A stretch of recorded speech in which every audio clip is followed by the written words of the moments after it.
Morning welcome to 95 news. ప్రతి క్షణం ప్రజాక్షేమం కోసం. ముందుగా పేపర్ వార్త కార్యక్రమానికి స్వాగతం.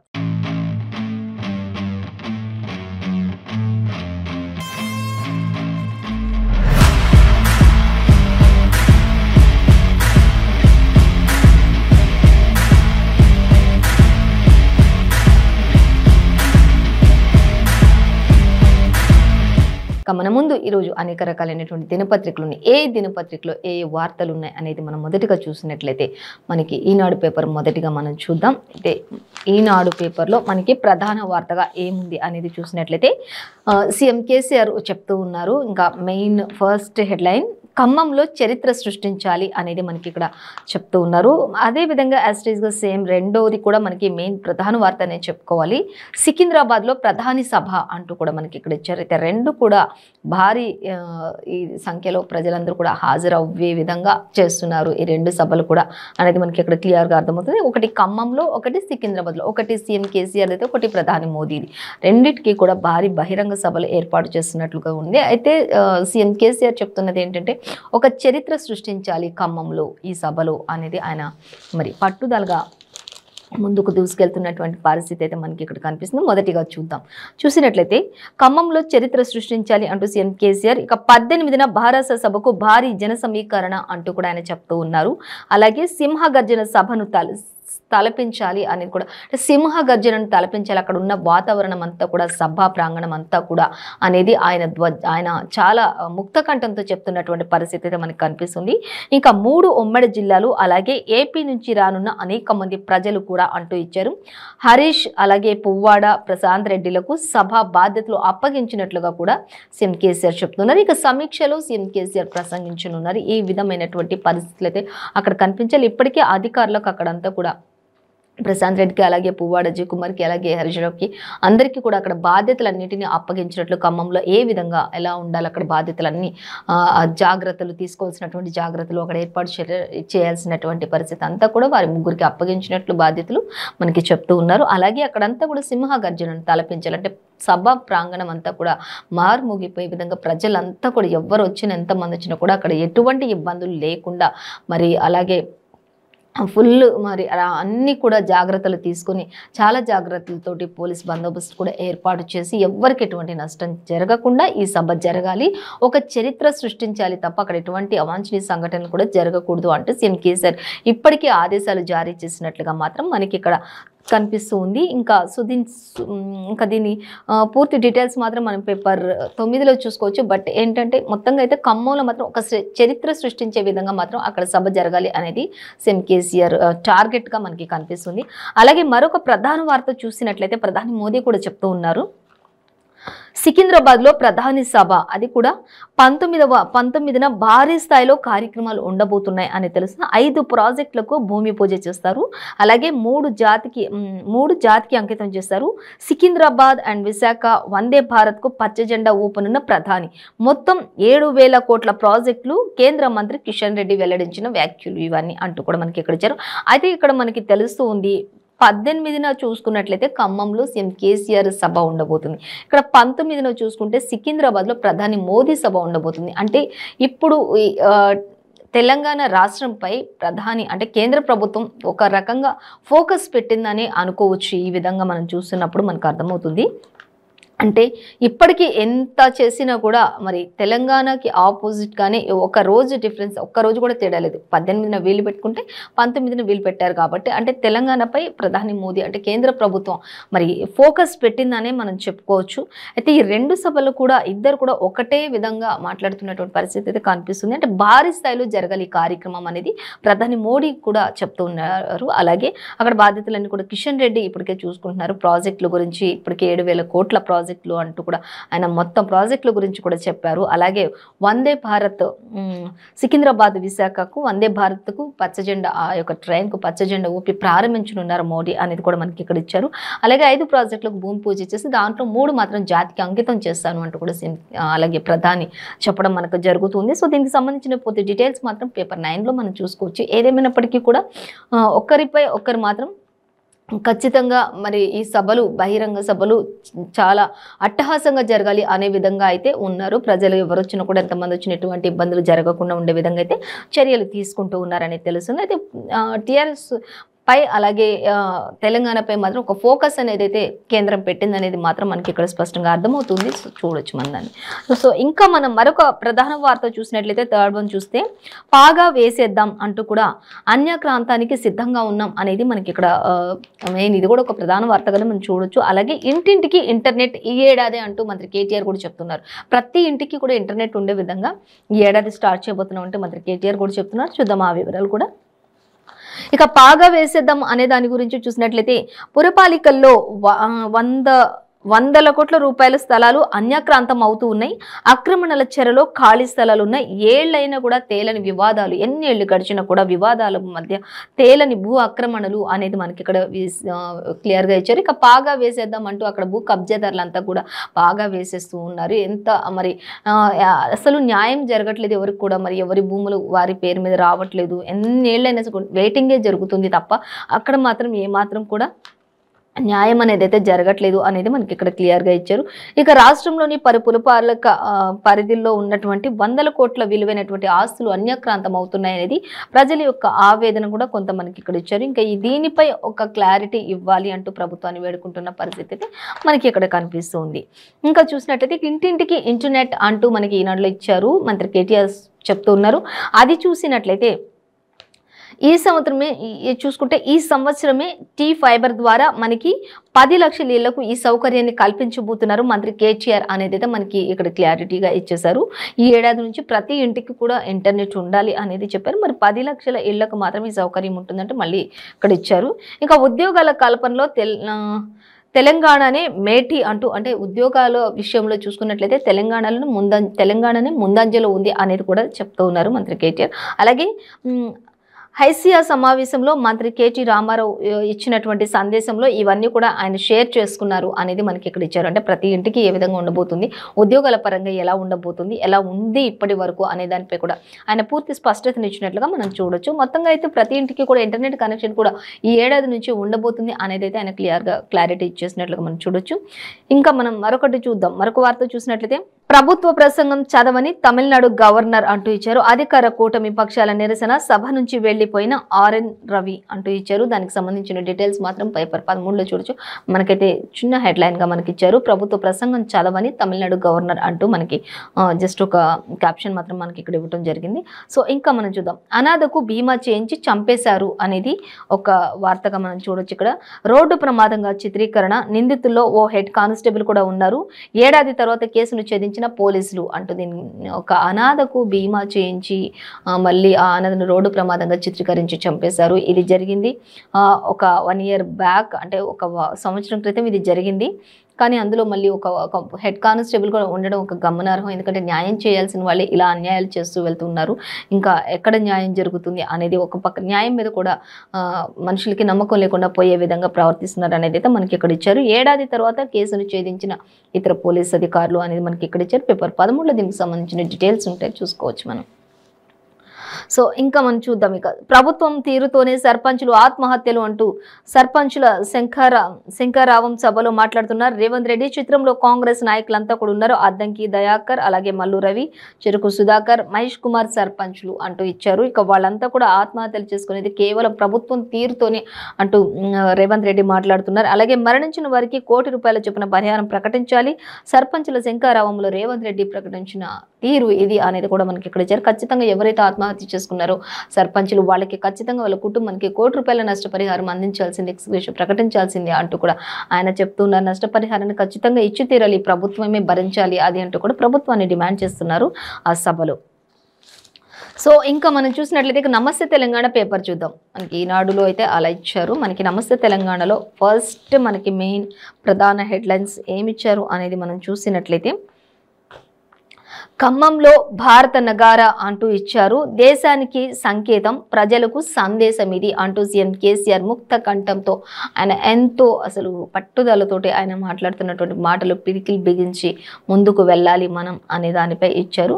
అలాగే సీఎం ప్రెస్ మీట్ పెడితే తప్పేంటి అంటూ మరొక ప్రధాన వార్త ఇక్కడ మనకి సుప్రీంకోర్టు కూడా మాట్లాడుతున్నటువంటి పరిస్థితి అయితే ఇక్కడ ఇచ్చారు. సీడీలు వివిధ మార్గాల్లో బయటకు, అవి వెల్లడయ్యాకే మీడియా సమావేశం కూడా ఏర్పాటు చేస్తామనేది ఇక్కడ మనకి మరొక ప్రధాన వార్త. అంటే నమస్తే తెలంగాణలో ఇచ్చారు. అయితే ఖమ్మం గుమ్మంలో భారత నగార అనేది చూసినట్లయితే ఇక దేశానికి సంకేతంగా ఉండాలి, ప్రజలకు ఇది ఒక సందేశంగా ఉండాలి అంటూ ఇచ్చారు. 18న భారత రాష్ట్ర సమితి తొలి బహిరంగ సభ మొట్టమొదటిసారిగా ఖమ్మంలోనే స్టార్ట్ అవుతుంది. ఇది ఒక సింహ గర్జనను తలపించే విధంగా ఇది ఉండాలి. అక్కడ ఎటువంటి అవాంఛనీయ ఘటనలు కూడా జరగకుండా ముందస్తు జాగ్రత్తలు అన్ని కూడా తీసుకోవాలి అంటూ ఇప్పటికే హరీష్ రావుకి అలాగే మంత్రులందరికీ కూడా ప్రశాంత్ రెడ్డికి వీళ్ళకి అందరికీ కూడా ఆయన అక్కడ బాధ్యతలు అప్పగించినట్లు దిశానిర్దేశం కూడా చేసినట్లుగా మనకి తెలుస్తుంది. ఖచ్చితంగా ఇది ఒక చరిత్రను సృష్టించే విధంగా ఈ బహిరంగ సభ ఉండాలి అనేది ఆయన యొక్క గట్టి నమ్మకం, ఆయన ఒక గట్టి సంకల్పం అనేది కూడా మనకి ఇక్కడ కనిపిస్తుంది. ఇంకా 18న చూస్తే భారత రాష్ట్ర సమితి తొలి బహిరంగ సభ, 3 సీఎంలు సహా జాతీయ నేతలకు ఆహ్వానం పలికారు సీఎం కేసీఆర్. అలాగే సీఎం కేసీఆర్ కు కృతజ్ఞతలు తెలిపిన ఖమ్మం నేతలు అంతా అంటూ మనకి ఇక్కడ ఇచ్చారు. ఇక చారిత్రక సభకు ఖమ్మం వేదిక కావడంపై హర్షం వ్యక్తం చేస్తున్నారు అక్కడ ఉన్న వారంతా కూడా. అనేది ఒక చారిత్రక సభకు ఖమ్మం అనేది ఒక వేదిక అయింది కాబట్టి ఎంతో ఆనందిస్తున్నాం అనేది కూడా అక్కడ హర్షం వ్యక్తం చేసినటువంటి మంత్రులు కూడా ఉన్నారు. అలాగే చారిత్రక సభకు ఖమ్మం వేదిక కావడంపై హర్షం, బీఆర్ఎస్ సభ విజయవంతానికి అధినేత దిశానిర్దేశాలు కూడా చేశారు ఇప్పటికే పలువురికి అనేది కూడా మనకి ఇక్కడ ఇచ్చారు. ఇంకా తెలంగాణ ఉద్యమాన్ని ఏ విధంగా విజయ తీరాలకు తీసుకెళ్లామో దేశాన్ని కూడా అదే విధంగా విజయాల వైపు నడిపించుకుందాం అంటూ కూడా ఆయన సీఎం కేసీఆర్ హితవు పలుకుతున్నట్లుగా తెలుస్తుంది. ఇప్పటివరకు రాష్ట్రం కోసం మనం ఎంత ఇదిగా ముందుకు వెళ్ళామో, ఎంత నిరంతరం కృషి చేశామో, ఎంత పోరాటం చేశామో అదే విధంగా ఇప్పుడు దేశం కోసం కూడా మనం చెయ్యాలి అనేది ఆయన సీఎం కేసీఆర్ చెప్తూ ఉన్నట్లుగా తెలుస్తుంది. ఇక తెలంగాణ ఏ విధంగా అభివృద్ధి చేసుకున్నామో అలాగే దేశాన్ని కూడా అభివృద్ధి చేసుకోవాలి. తెలంగాణ ప్రజలను ఎట్లయితే గెలిపించుకున్నామో అట్లనే దేశ ప్రజలను కూడా మనం గెలిపించుకుందామంటూ సీఎం కేసీఆర్ చెప్పడం జరుగుతుంది. ఇంకా ఈ సభను ఉద్దేశించి ఆయన అనేక విషయాలు కూడా ఇంకా పంచుకున్నట్లుగా మనం చూడొచ్చు. సో పేపర్ 2లో అయితే ఈ డీటెయిల్స్ అన్ని ఇచ్చారు, చూడొచ్చు మనం. మొత్తంగా అయితే ఖచ్చితంగా ఇప్పుడు దేశాన్ని కూడా మనం ఇప్పుడు రాష్ట్రాన్ని ఏ విధంగా అయితే మెప్పించుకున్నామో, ఎలా గెలిపించుకున్నామో, ఎలా ముందుకు తీసుకెళ్తామో, ఎలా అభివృద్ధి చేస్తామో అదేవిధంగా దేశ ప్రజలను దేశాన్ని కూడా మనం ముందుకు వెళ్తూ వాళ్ళను కూడా అభివృద్ధి చెందిస్తూ దేశం కోసం కూడా మనం పాటుపడాలి, దేశం కోసం కూడా మనం చెయ్యాలి ఏదో ఒకటి అనేది ఆయన సంకల్పంగా ఇక్కడ ఇచ్చారు. సో ఇంకా సీఎం ప్రెస్ మీట్ పెడితే తప్పేంటి అనే దాని గురించి ఒక క్వశ్చన్ మార్క్ అయితే పెట్టారు ఇక్కడ మనకి. సీడీలు వివిధ మార్గాల్లో బయటకు అంటూ ఇచ్చారు, అవి వెల్లడయ్యాకే మీడియా సమావేశం ఏర్పాటు చేయాలి అనేది కూడా మనకి ఇక్కడ క్లియర్గా ఇచ్చారు. ఇక దర్యాప్తుపై ప్రభావం ఏంటి అడ్జి చెప్పలేము అంటూ కూడా చెప్పారు. సీడీలు ఇవ్వడం దర్యాప్తులో జోక్యం ఎలా, సీడీలు ఇచ్చే విషయంలో అసలు దర్యాప్తు ఎందుకు ఇలా జోక్యం చేసుకుంటున్నారు, ఎందుకు ఇలా లేట్ చేస్తున్నారు అనేది కూడా ఒకటి. ఇంకా ప్రెస్ మీట్ రొటీన్ అంటూ కేసును సిబిఐకి అప్పగించేశారు, ఇలా ఇస్తారు అంటూ కూడా ఇచ్చారు. ఇక హైకోర్టులో దుష్యంత్ వాదనలో ఈ కేసులో ఎమ్మెల్యేల ఎర కేసులో ప్రభుత్వం పిటిషన్లపై విచారణ జరపాలి అనేది మనకు ఒకటైతే ఇక్కడ ఇచ్చారు. సో దీనికి సంబంధించిన పూర్తి డీటెయిల్స్ అయితే మనకి ఇవ్వలేదు, ఇక్కడ పేపర్ 4లో ఇచ్చారు. సో మనకి మెయిన్ హెడ్లైన్ అయితే సీఎం ప్రెస్ మీట్ పెడితే తప్పేంటి, సీడీలు వివిధ మార్గాలు అన్నింటిలో కూడా బయటకు వచ్చిన తర్వాత అవి వెల్లడయ్యాక మీడియా సమావేశం ఏర్పాటు చేయాలి అనేది కూడా మనకి క్లియర్గా ఇచ్చినట్లుగా చూడొచ్చు మనం. సో ఇంకా చూసినట్లయితే దేశ ఐటీ ఉద్యోగుల్లో 5వ వంతు హైదరాబాదీలే ఉన్నారు అనేది కూడా మనకి ఇక్కడ మంత్రి కేటీఆర్ చెప్తున్నటువంటి పరిస్థితి. ఇక్కడ టీ హబ్లో మరి ఆయన ప్రసంగించినప్పుడు అక్కడ మనకి షేర్ చేసుకున్న విషయాలు ఇవి. టీ హబ్ సందర్శించిన యుఎస్ క్యాన్యువల్ జనరల్ జస్టిస్లో ఆయన కలిసి మాట్లాడుకుంటూ మరి ఐటీ పరిశ్రమల శాఖ మంత్రి కేటీఆర్ ఆమెకు పక్కనే రాష్ట్ర ఐటీ శాఖ మంత్రిని కలిసి మాట్లాడుతున్నటువంటి దృశ్యాన్ని ఇక్కడ మనకి ఇచ్చారు. ఇంకా చూస్తే దేశ ఐటీ ఉద్యోగాల్లో కూడా ఎక్కువ మంది చూసుకున్నట్లయితే 5వ వంతు అంటే 5% మాత్రం హైదరాబాదీలే ఉన్నారు అనేది 8 ఏళ్ల ఫలితం తెలంగాణకు ఎంతో గర్వకారణంగా ఉంది అనేది కూడా మంత్రి కేటీఆర్ మనతో ఇక్కడ షేర్ చేసుకుంటున్నారు. నమస్తే తెలంగాణలో 1.83 లక్షల కోట్లకు ఐటీ ఎగుమతులు. అలాగే అతిపెద్ద ఇన్నోవేషన్ చూసుకుంటే ఇన్నోవేషన్ హబ్గా కూడా టీ హబ్ కూడా ఇక్కడే ఉంది అనేది కూడా ఆయన చెప్తూ ఉన్నారు. అత్యంత బలోపేతం రాష్ట్రం ఐటీ పరిశ్రమ అంటూ ఇచ్చారు. ఇక పెట్టుబడులకు అనుకూల వాతావరణం ఐటీ పరిశ్రమల శాఖ మంత్రి కేటీఆర్ వెల్లడించారు. ఇంకా ఐటీ రంగ ప్రతినిధులతో కూడా ప్రత్యేక సమావేశం ఏర్పాటు చేశారు యుఎస్ వాళ్ళతో కూడా కలిసి అనేది కూడా ఆయన చెప్పడం జరుగుతుంది. ఏదేమైనప్పటికీ కూడా దేశ ఐటీ ఉద్యోగుల మొత్తంగా 5వ వంతు చూసుకున్నట్లయితే హైదరాబాదీలే ఉన్నారు. ఇంకా తెలంగాణ రాష్ట్రం ఎంత ముందుందో ఐటీ పరిశ్రమలో అనేది కూడా ఆయన చెప్పడం జరుగుతుంది. టీ హబ్లో కూడా ఆయన ఎంతో ముందుంది మనది అంటూ కూడా చెప్పడం జరుగుతుంది. అలాగే ఇంకా మనం చూద్దాం, ప్రజాస్వామ్యానికి ప్రమాదం అంటూ ఇచ్చారు. ఇక్కడ మనం చూద్దాం, ఇంకా గవర్నర్లను అడ్డు పెట్టుకొని రాష్ట్రాలపై కేంద్రం పెత్తనం చేస్తుంది అనే దానిపై కూడా మనకి ఇక్కడ కొంత ప్రజాస్వామ్యానికి ప్రమాదం కలిగిస్తున్నారు అంటూ రాష్ట్రాలను అడ్డు పెట్టుకుని కేంద్రం ఇష్టం వచ్చినట్టు మాట్లాడుతుంది అనే దానిపై కూడా ఇక్కడ కొంత మాట్లాడుతున్నారు. అలాగే ఇంకా మనం చూస్తే తమిళనాడు శాసనసభ నుంచి గవర్నర్ వాకౌట్ అంటూ ఇచ్చారు. ఇక స్టాలిన్ సర్కార్ రవి మధ్య మరింత ముదిరిన వివాదం ఇది అంటూ కూడా మనకి ఇక్కడ ఇచ్చారు. చూడొచ్చు మనం అవి కూడా. ఇంకా శాసనసభలో గవర్నర్ ఆర్ఎన్ రవి సొంత కవిత్వం అంటూ ఇచ్చారు. రాష్ట్ర ప్రభుత్వం ప్రసంగం చదవకుండా అవహేళన చేశారు అంటూ కూడా మనకి ఇక్కడ ఇచ్చారు. అలాగే ఆగ్రహం వ్యక్తం చేసిన అధికార డిఎంకే ఎమ్మెల్యేలు, అలాగే ప్రసంగం మధ్యలోనే ఆపేసి వాకౌట్ చేసిన గవర్నర్ అంటూ కూడా ఇచ్చారు. తమిళనాడు ప్రజలను అవమానించారు అంటే స్టాలిన్ కూడా చెప్తున్నటువంటి పరిస్థితి అయితే ఇక్కడ కనిపిస్తుంది. ఇంకా శాసనసభ నుంచి ఆయన గవర్నర్ వాకౌట్ చేసుకుంటూ వెళ్ళిపోయారు అనేది కూడా రాజ్యాంగంకి సంబంధించింది ఏది చదవకుండా సొంత కవిత్వం చదివారు. ఇది తమిళనాడు ప్రజలను అవమానించడమే అనేది కూడా స్టాలిన్ కూడా చెప్పడం జరుగుతుంది ఇక్కడ మనకి. అలాగే ఇంకా ప్రసంగంలో అభ్యంతరకర వ్యాఖ్యలు తొలగించాలి అంటూ కూడా చెప్తున్నారు. తీర్మానాన్ని ఆమోదించిన ఆ రాష్ట్ర శాసనసభ మోదీ పాలనలో గవర్నర్ల తీరు వివాదాస్పదంగా మారుతుంది అంటూ కూడా మరి ఇటు కేంద్రాన్ని కూడా ఉద్దేశించి మాట్లాడుతున్నారు. మోదీ పాలనలో అసలు గవర్నర్లకు ఎక్కడ కూడా వాల్యూ లేకుండా పోతుంది, అసలు వాళ్ళ పరిస్థితి అంతా కూడా ఎలానో అయిపోతుంది అనేది మాత్రం మనకి ఇక్కడ ఇచ్చారు. మోదీ పాలనలో గవర్నర్ల తీరు వివాదాస్పదంగా ఉంది అనే విధంగా అయితే మనకి ఇక్కడ ఇచ్చారు. సో మొత్తంగా అయితే దీనికి సంబంధించిన డీటెయిల్స్ మనం పేపర్ 5లో చూడొచ్చు. శాసనసభ నుంచి అయితే గవర్నర్ వాకౌట్ చేసుకుంటూ వెళ్ళిపోయారు అనేది ఒక చర్చనీయాంశం అయితే ఇక్కడ కనిపిస్తుంది. సో ఇంకా మనం చూసినట్లయితే సాక్షి పేపర్ చూద్దాం. మనం సాక్షి చూసినట్లయితే సాక్షిలో మనకి ప్రధానంగా అంటే మనకి 5 లక్షల మందితో సభ ఎక్కడ తగ్గొద్దు అనేది సీఎం కేసీఆర్. ఇక్కడ కూడా సేమ్ ఖమ్మాన్ని ఉద్దేశించి ఖమ్మం సభ దేశం దృష్టిలో నిలవాలి అంటూ ఆయన చాలా పకడ్బందీ చర్యలతో ఒక యుగగళం లాగా వినిపించాలి, అక్కడ ఒక సింహగర్జన తలపించాలి అనే విధంగా మాత్రం ఆయన చెప్తున్నారు. మనకి ఎక్కడ చూసినా కూడా ప్రస్తుతానికి ఏ పేజ్లో చూసినా కూడా ఫ్రంట్ లైన్లో మాత్రం మనకి ఎక్కువ సీఎం కేసీఆర్ 18న ఖమ్మంలో బహిరంగ సభ ఏర్పాటు చేస్తున్నాడు. దానికి ఏ విధంగా ఉండాలి, అక్కడ ఏ విధమైన ఏర్పాట్లు చేయాలి, అక్కడ ఎలా ఉండాలి అసలు ఆ సభ అనేది ఎక్కడ కూడా తగ్గకుండా ఎంతమంది రావాలి అనే దానిపై కూడా క్లియర్ కట్గా ఆయన దిశానిర్దేశాలు చేసేస్తున్నారు మంత్రులకి, ఎమ్మెల్సీలకి, ఎమ్మెల్యేలు అందరికీ కూడా. ఇంకా ఖమ్మం ఒక వేదిక కావడం పట్ల అనేక మంది నేతలంతా కూడా ఒక హర్షాన్ని వ్యక్తం చేస్తున్నారు అక్కడ అనేది కూడా మనకి ఇక్కడ ఇచ్చారు. సీఎం కేసీఆర్ ఇప్పటికే అందరికీ కూడా దిశానిర్దేశం చేశారు. ఖమ్మం ఒక దేశంలోనే ఒక చరిత్రగా నిలిచిపోవాలి, ఈ ఖమ్మం సభ దేశం దృష్టిలో నిలబడాలి అనేది కూడా ఆయన ఉద్దేశం అన్నట్లుగా మాత్రం ఇక్కడ మనకు చెప్తున్నారు. ఇక 18న సభను సర్వశక్తులు ఒడ్డి విజయవంతం చేయాలి, మినిమం 5 లక్షల మందితో సభ జరగాలి, ఎక్కడ కూడా తగ్గేదే లేదు అన్నట్లుగా, తగ్గొద్దు అన్నట్లుగా ఇప్పటికీ అందరికీ చెప్తున్నటువంటి పరిస్థితి మనకి ఇక్కడ కనిపిస్తుంది. సో ఇంకా మనం చూసినట్లయితే 20 నియోజకవర్గాల నుంచి కనీసం 5 లక్షల మందిని తరలించాలి అంటూ మరి సీఎం కేసీఆర్ చెప్తున్నారు. అలాగే ఉమ్మడి ఖమ్మం జిల్లా ప్రజా ప్రతినిధులతో ప్రగతి భవన్లో భేటీ అంటూ కూడా మనకి ఇక్కడ ఇచ్చారు. సో ఇంకా మనం చూద్దాం, మంత్రులు హరీష్ రావు, ప్రశాంత్ రెడ్డి, పువ్వాడకు ఏర్పాట్ల బాధ్యతలు అప్పగించేశారు. ఆల్రెడీ మనం నమస్తే తెలంగాణ పేపర్లో కూడా ఇంతకుముందు పేపర్లో కూడా చెప్పుకుందాం, మంత్రులకు ఈ ముగ్గురికి కూడా అక్కడి బాధ్యతలన్నీ అప్పగించారు అనేది మనకు ఆల్రెడీ యాజ్ ఇట్ ఈస్ గానే ఇచ్చారు ఇక్కడ కూడా. అలాగే ఇంకా చూస్తే నేటి రాత్రికే ఖమ్మంకు మంత్రి హరీష్ రావు, రేపు ఏర్పాట్లపై సమీక్ష, 100 ఎకరాల్లో సభ నిర్వహణకు ఏర్పాట్లు షురు అంటూ కూడా ఇచ్చారు. మినిమం 100 ఎకరాల్లో ఈ సభ ఉండబోతుంది, 5 లక్షల మందితో జరగబోతుంది. అది మినిమం క్యాజువల్ అంచనా అంతే, ఇంకా అంతకు మించి ఉండాలి, ఎక్కడ కూడా తగ్గొద్దు. ప్రతి నియోజకవర్గం నుంచి ఎక్కడెక్కడ నుంచి ఎంతమందిని తీసుకురావాలి అనేది కూడా ఆయన క్లియర్గా 20 నియోజకవర్గాలు, ఒక్కొక్క నియోజకవర్గం నుంచి కనీసం ఎంతమంది రావాలి అనే దాని గురించి కూడా క్లియర్గా ఆయన మెన్షన్ చేసినట్లుగా మనకి ఇక్కడ సాక్షిలు అయితే ఇచ్చారు. సో మొత్తం బీఆర్ఎస్ అయితే ఇంకా పండుగ తర్వాత మాత్రం ఒక దూకుడు మీద వెళ్తుంది. అంటే ముందే సీఎం కేసీఆర్ ఆల్రెడీ మనకి ప్రకటించేశారు. ఒక జరుగుతున్న ఆల్రెడీ 1 వీక్ బ్యాక్ నుంచే చెప్తూ ఉన్నారు. సంక్రాంతి తర్వాత దూసుకు వెళ్తుంది బీఆర్ఎస్ అనేది ప్రజల్లో అనేది కూడా ఆయన చెప్పారు. అలాగే ఇప్పుడు కూడా ఎక్కడ కూడా తగ్గొద్దు, ఖచ్చితంగా దీని బహిరంగ సభ చాలా ఇదిగా జరగాలి అన్నట్లుగా చెప్తూ ఉన్నారు.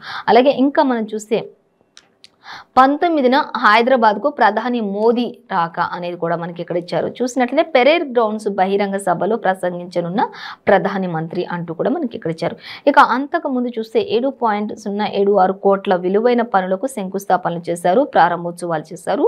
వందే భారత్ రైలుకు కూడా పచ్చ జెండా ఊపి సికింద్రాబాద్ స్టేషన్ ఆధునీకరణ పనులకు కూడా ఆయన శ్రీకారం చుట్టనున్నారు ప్రధాని మోదీ. 19న హైదరాబాద్కు రాక అంటూ మనకి ఇక్కడ ఇచ్చారు. ఇంకా అలాగే చూసినట్లయితే సికింద్రాబాద్ స్టేషన్ నుంచి ఆధునీకరణ పనులన్నింటికి శ్రీకారం, ఏర్పాట్లను పరిశీలించిన బండి సంజయ్ అలాగే లక్ష్మణ్ అంటూ కూడా మనకి ఇక్కడ ఇచ్చారు. ఇక మోదీ కార్యక్రమాలను ఏర్పాట్లను పరిశీలిస్తున్న బీజేపీ నేతలు బండి సంజయ్లు, లక్ష్మణ్లు, ఇతర మంత్రులు అందరూ కూడా అక్కడ ఆయన రావడానికి కావాల్సినటువంటి అక్కడ ఏర్పాట్లన్నింటినీ కూడా వీరు పరిశీలిస్తున్నట్లుగా కూడా మనకి ఇక్కడ ఇచ్చారు. మొత్తంగా రెండు కూడా ఒక్క 18లో చూస్తే ఇటు సీఎంది, ఇటు 19లో చూస్తే పీఎంది. ఈ రెండు సభలు కూడా అత్యంత గ్రాండ్గా ప్రజలను ఉద్దేశించి చెప్పే విధంగా, అలాగే ప్రజలు ఎక్కువ భారీ బహిరంగ సభలు ప్రజలు కూడా ఎక్కువగా అక్కడ హాజరు కావాలని వాళ్ళు ఇద్దరు కూడా సూచిస్తున్నటువంటి పరిస్థితి. ఇక ప్రధాని మోదీ ఏ ప్రారంభోత్సవాలు చేయబోతున్నారు ఏంటి అనే దానిపై కూడా క్లియర్గా మనకి ఇచ్చేశారు. చూద్దాం ఇంకా. సో ఇంకా మనం చూసినట్లయితే 10th ప్రశ్నాపత్రంలో మార్పులు అంటూ మనకి గత వారం నుంచి వస్తూనే ఉన్నాయి. ఇక చూస్తే ఈ కథనంపై స్పందించిన విద్యాశాఖ మంత్రి, అంటే 10th ప్రశ్నాపత్రంలో మార్పుల గురించి విద్యాశాఖ మంత్రి కూడా స్పందించారు. అభ్యంతరాలను పరిష్కరించాలని అధికారులకు ఆదేశాలు జారీ చేశారు. ఇక ఈ మేరకు సరికొత్త ప్రతిపాదనలు కూడా సిద్ధం చేసిన SCERG అంటూ ఇచ్చారు. ఇక సూక్ష్మ ప్రశ్నలకు మరింత చాయిస్ ఉంటాయి. వ్యాసరూప ప్రశ్నల్లో మాత్రం సెక్షన్, అలాగే విద్యార్థులకు ఇబ్బంది తప్పించే దిశగా మార్పులు చేస్తున్నారు. అలాగే సైన్స్ విభాగాలకు మాత్రం ఒకే రోజు పరీక్ష నిర్వహణ అంటూ ఉంటుంది. ఇంకా సైన్స్ విభాగాలు ఏవైతే ఉంటాయో వాటికి మాత్రం ఒకే రోజు పరీక్ష నిర్వహిస్తారు. అలాగే ఎక్కువ మాత్రం సూక్ష్మ ప్రశ్నలకు మంచి చాయిస్, మరింత చాయిస్ ఉండే అవకాశం ఉంటుంది. ఎస్ఏ క్వశ్చన్స్కి మాత్రం ఇది కొంచెం తగ్గిస్తారు అనేది మాత్రం మనకి ఇక్కడ ఇచ్చారు. సో దీనికి సంబంధించిన డీటెయిల్స్ని మనం పేపర్ 3లో చూడొచ్చు. మొత్తంగా అయితే 10th ప్రశ్నాపత్రంలో కొంత మార్పులు చేర్పులు అయితే జరుగుతాయి. ఇంకా తుది నిర్ణయం అయితే వెల్లడించలేదు. ఈ విషయంపై విద్యాశాఖ మంత్రి కూడా స్పందించారు అనేది అయితే మనకి క్లియర్గా అర్థమవుతుంది. ఇంకా మనకి ఇంతకుముందు చెప్పుకున్నాం గవర్నర్ వాకౌట్ చేశారు అనేది, సభలో నుంచి ఆయన మధ్యలోనే ఆపేసి వెళ్ళిపోయారు అనేది. తమిళనాడు అసెంబ్లీలో కనీ విని ఎరగని దృశ్యాలు మనం చూడొచ్చు అక్కడ అనేది కూడా మనకి ఇచ్చారు. ఇక ప్రభుత్వ ప్రసంగం పాఠ్యాన్ని పట్టించుకొని ఒక గవర్నర్ అంటూ, ఇప్పుడున్న కేంద్ర ప్రభుత్వంలో మాత్రం గవర్నర్లకు అసలు తప్పని తిప్పలివి, వాళ్ళ ప్రవర్తన విధానం కూడా వేరే ఉంది ఇప్పుడున్న కేంద్ర ప్రభుత్వం తీరును బట్టి అంటూ ఇచ్చారు. ఇక ప్రధాని ప్రస్తావనను విస్మరిస్తూ ప్రసంగం చేశారు.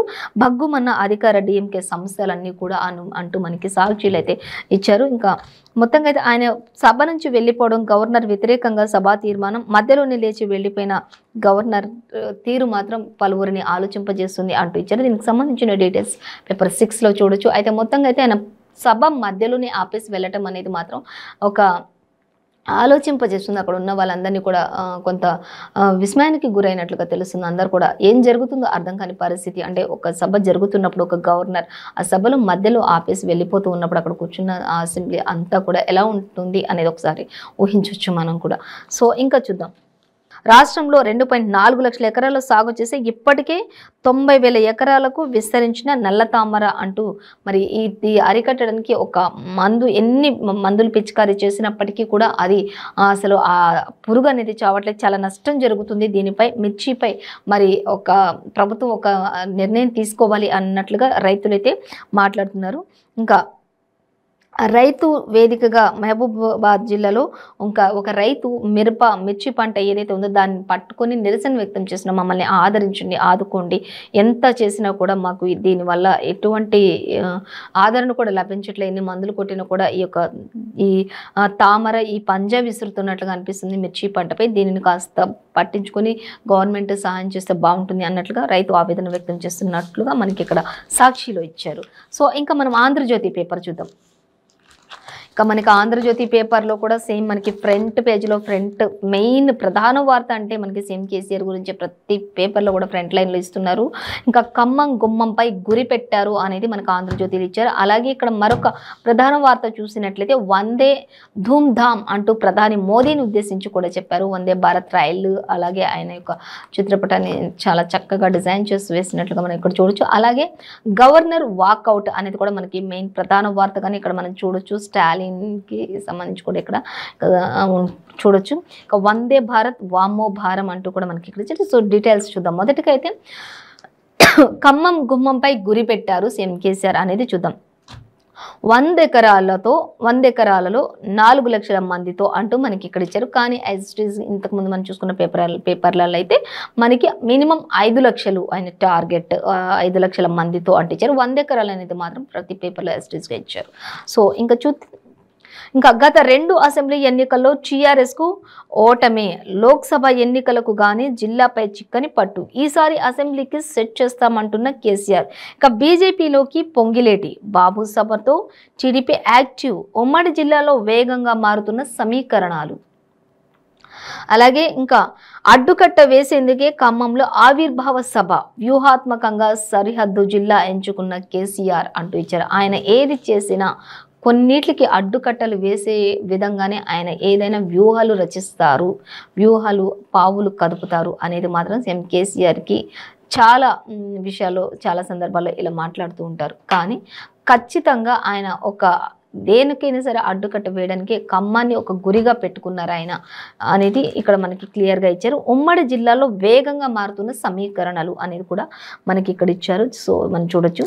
ఇంకా కేసీఆర్ అలాగే మామ పాకల హరినాథ్ దశదిన కర్మ కార్యక్రమంలో ముఖ్యమంత్రి కేసీఆర్ చిత్రంలో తుమ్మల, స్పీకర్ పోచారం వీళ్ళంతా కూడా ఉన్నారు. ఇంకా అలాగే ఆయన అన్ని విషయాలు కూడా ఇప్పటికే మంత్రులకు దిశానిర్దేశం చేసినట్లుగా తెలుస్తుంది.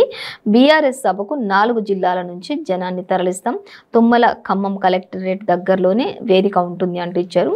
ఇక పొంగిలేటిని వదిలేయడమే అంటూ కూడా మనకి ఇక్కడ ఇచ్చారు. ఖమ్మంలో అత్యధిక సీట్లు గెలుస్తామంటూ సభను సక్సెస్ చేద్దామంటూ చెప్తున్నారు. 3 రాష్ట్రాల సీఎంలు అలాగే ఓ మాజీ సీఎం కూడా వస్తారు అంటూ సీఎం కేసీఆర్ చెప్పారు. ఆల్రెడీ మనం చెప్పుకున్నాం 3 రాష్ట్రాల సీఎంలు ఇప్పుడు అధికారంలో ఉన్న సీఎంలు 3 అలాగే మాజీ సీఎం కూడా రానున్నారు అనేది మొత్తం 4 వస్తారని చెప్తున్నారు. అలాగే 18న షాతో పొంగిలేటి భేటీ అంటూ కూడా ఇచ్చారు. 18న ఇక్కడ బహిరంగ సభ జరుగుతూ ఉంటుంది ఖమ్మంలో, కానీ షాతో పొంగులేటి భేటీ అంటూ ఇక్కడ 18 ఇచ్చారు. ఖమ్మంలోని కేసీఆర్ సభ రోజే ఢిల్లీలో చేరిక సమావేశం అంటూ క్వశ్చన్ మార్క్ అయితే మనకి ఇక్కడ పెట్టారు. అలాగే ఇంకా చూస్తే 19న హైదరాబాద్లో మోదీని కలిసే అవకాశం కూడా అంటూ క్వశ్చన్ మార్కే పెట్టారు. ఇది కూడా మనకి ఇక ఫిబ్రవరిలో ఖమ్మంలో భారీ సభకు ప్రణాళిక అంటూ ఇది కూడా ఒక క్వశ్చన్ మార్కే పెట్టారు. దీనికి సంబంధించిన పూర్తి డీటెయిల్స్ అయితే పేపర్ 12లో చూడొచ్చు మనం. మొత్తంగా అయితే 18న షాతో పొంగిలేటి భేటీ అనేది మనకి ఇక్కడ క్లియర్గా అర్థమవుతుంది. అలాగే పొంగిలేటిని వదిలేయడమే అంటూ ఇటు ఖమ్మంలో వీళ్ళకి సంబంధించి బీఆర్ఎస్కి సంబంధించి మాట్లాడుతున్నారు. ఇంకా మొత్తంగా ఖమ్మం గుమ్మంపై ఒక గురిని అయితే సీఎం కేసీఆర్ పెట్టారు అనేది ఇది ఒక ప్రధాన వార్త. మరొకటి చూస్తే వందే ధూమ్ధామ్ అంటూ ఇక్కడ ప్రధాని మోదీకి సంబంధించి ఇచ్చారు. చూద్దాం. 19న తెలంగాణకు రానున్న ప్రధాని మోదీ అనేది మనకి క్లియర్గా ఆల్రెడీ చదువుకున్నాం. వందే భారత్ ఎక్స్ప్రెస్ రైలు ప్రారంభించబోతున్నారు ఆ రోజు. అలాగే 4,000 కోట్ల ప్రాజెక్టులు జాతికి అంకితం చేయబోతున్నారు అనేది కూడా చెప్తూ ఉన్నారు. మరో 3,000 కోట్ల పనులకు శంకుస్థాపన కూడా చేశారు ప్రధాని మోదీ అదే రోజు అంటూ ఇచ్చారు. ఇంకా సికింద్రాబాద్ పెరేడ్ గ్రౌండ్లో బహిరంగ సభ ఉంటుంది. ఎన్నికల ఏడాదిలో మోదీ పర్యటనలు షురూ అవుతాయి. కేసీఆర్ సర్కార్పై విరుచుకుపడే అవకాశం ఉంటుంది. సభ ఏర్పాట్లను పరిశీలించిన సంజయ్ అలాగే లక్ష్మణ్ అంటూ ఇచ్చారు. అయితే ఇక్కడ మనకి ఈ సభ ఏర్పాట్లను పరిశీలించడం కూడా బండి సంజయ్ అలాగే లక్ష్మణ్ ఇద్దరు కూడా మరి అక్కడ ఆ ప్రాంగణం అంతా కూడా ఆ ఏర్పాట్లను అక్కడ కావాల్సినవన్నీ కూడా చేయడానికి ఖచ్చితంగా వీళ్ళిద్దరూ మాత్రం పూనుకున్నారు. వీళ్ళిద్దరిని నియమించడం జరిగింది, బండి సంజయ్ని లక్ష్మణ్ని. వీళ్ళే ప్రతి ఒక్కటి కూడా అక్కడ క్షుణ్ణంగా పరిశీలిస్తారు. ఆ ఏర్పాట్లన్నింటినీ పరిశీలిస్తారు. అక్కడ ఎటువంటి అవాంఛనీయ సంఘటనలు జరగకుండా కూడా తగిన జాగ్రత్తలు అన్నీ కూడా వాళ్ళిద్దరి సమక్షంలోనే జరుగుతాయి అనేది కూడా మనకి ఇక్కడ ఇచ్చారు. ఇక వందే భారత్ వామో భారం అంటూ ఇచ్చింది చూసినట్లయితే సాధారణ ఛార్జీల కన్నా 3 రెట్లు ఎక్కువ ఉంటుంది. సూపర్ ఫాస్ట్ కన్నా గంట ప్రయాణం సమయమే ఆదా అవుతుంది. 4 గంటల్లో రైలు హైదరాబాద్ నుంచి బెజవాడకు వెళ్ళిపోతుంది అంటూ ఇచ్చారు. కానీ నార్మల్ ఛార్జెస్ కంటే కూడా ఒక ఒక 3 రెట్లు ఎక్కువగా ఛార్జెస్ ఉండే అవకాశం ఉంటుంది అంటూ ఇచ్చారు. కానీ మనకి దీనివల్ల సమయం చాలా ఆదా అవుతుంది ఖచ్చితంగా. ఇక్కడ స్టార్ట్ చేస్తే 4 అవర్స్‌లో విజయవాడ వెళ్ళిపోతాం. 4 గంటల్లో విజయవాడకి వెళ్ళిపోవచ్చు. అంత జెట్ స్పీడ్‌లో ఉంటుంది. కాబట్టి దీనికి ఛార్జెస్ కూడా అదే విధంగా వర్తిస్తున్నాయి అనేది మాత్రం మనకి క్లియర్‌గా మెన్షన్ చేశారు. సో ఇది ఇవాల్టి పేపర్‌లో మెయిన్ మనకి ప్రధాన వార్తలు. అంటే ఏ పేపర్‌లో చూసినా మరి ఖమ్మంలో బహిరంగ సభ, అలాగే 19న సికింద్రాబాద్‌లో బహిరంగ సభ, ప్రధాని ఏర్పాట్లు, ప్రధాని శంకుస్థాపనలు వీటన్నిటి గురించి ఇచ్చారు. అలాగే ఇంకా ఐటీ ఉద్యోగుల్లో బెంగళూరు ఫస్ట్ ప్లేస్, అలాగే మన హైదరాబాద్ కూడా ఫస్ట్ ప్లేస్కి వచ్చేస్తుంది అనేది మన హైదరాబాద్ ప్రధానంగా ఉండబోతుంది. తర్వాత గవర్నర్ వాకౌట్ అనే దాని గురించి మనకి ప్రతి పేపర్లో కూడా మెయిన్ ప్రధాన వార్తలు అంటే ఇవే ఇచ్చారు. సో ఇవి ఇవాళ పేపర్ వార్తా కార్యక్రమంలోని విశేషాలు. మరో పేపర్ వార్తా కార్యక్రమంతో మళ్ళీ రేపు కలుసుకుందాం. అంతవరకు సెలవు, నమస్కారం. చూస్తూనే ఉండండి 95 న్యూస్.